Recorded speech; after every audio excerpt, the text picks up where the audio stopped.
It was just a normal day at work when my phone rang. It was Sarah, my wife. Her voice, usually warm and comforting, was shaky and strained. "John, I need to tell you something."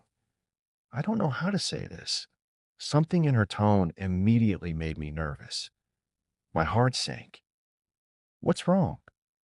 I asked, my voice laced with concern. "I've been seeing someone else," she said quickly, her voice trembling.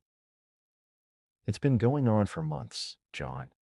I don't know how to stop it, but I can't hide it anymore." Her words were a punch to my gut.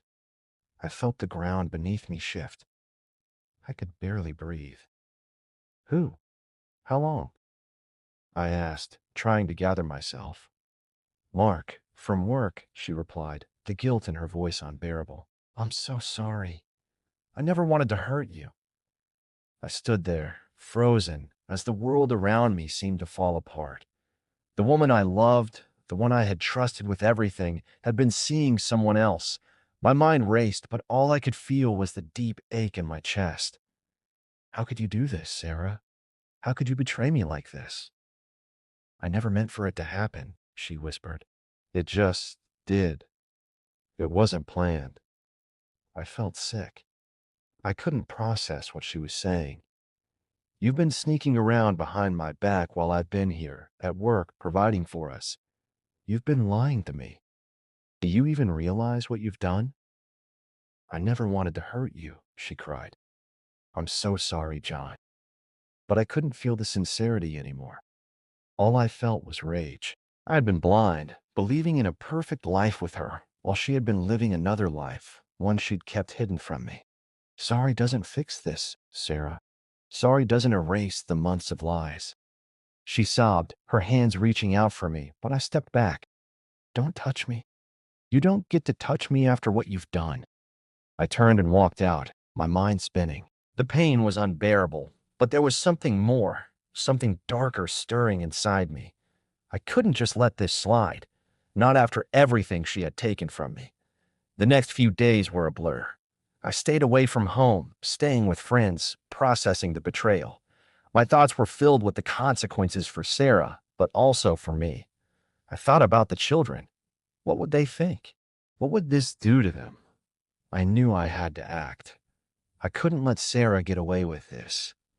I began gathering everything I could: phone records, messages, anything that would prove her deceit. I had to make sure she knew what she had done, what it had cost her. When I finally confronted her again, it wasn't about emotions anymore. It was about control. I showed her the proof, everything I'd found. Her face turned pale as she realized what I had uncovered. "You thought you could hide it, didn't you?" I said coldly. "But I'm not stupid, Sarah. I saw everything. Now everyone's going to know exactly what you did." "I'm sorry," she said over and over, but I didn't care. I was beyond that. I wasn't the one who had betrayed. I wasn't the one who had broken everything we had. "I'm filing for divorce," I said, my voice steady. "And I'm taking the kids with me. You'll have to explain to them why you destroyed our family. I won't protect you from that." She begged me to reconsider, but it was too late. "You've broken me, Sarah. You've broken us. And now I'm done." It wasn't about revenge. It wasn't about hurting her. It was about standing up for myself, for my children, and for the family that was destroyed by her choices. I walked away from her, knowing I had done the right thing for my kids. The divorce process was difficult, but I fought for custody. I wasn't going to let Sarah destroy our children's lives too. The pain of losing her was nothing compared to the pain I felt thinking about what this would do to them. But I knew I was doing what was right for them. They deserved better than a home filled with lies. In the end, I got full custody. Sarah was left with nothing: no family, no trust, and no future. She had betrayed me, but she had also lost the most important thing in her life: her family. As I looked at my children, I felt a sense of peace that I hadn't felt in a long time. I had reclaimed control over my life.